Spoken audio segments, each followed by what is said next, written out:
विठ्ठला देवी गाव बस स्थानक हे गळतंय पूर्णपणे काय, तर ही लवकरात लवकर रिपेअरिंग व्हावी असं तुम्हा लोकांना वाटतंय का?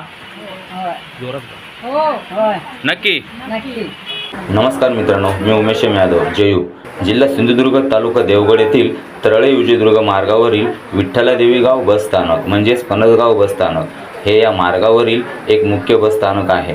हे बस स्थानक पावसात पूर्णपणे गळत आहे. आतील बैठक व्यवस्थाही पूर्णपणे ओली झालेली आहे.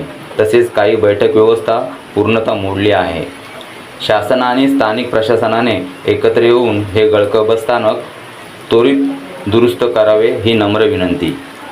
धन्यवाद.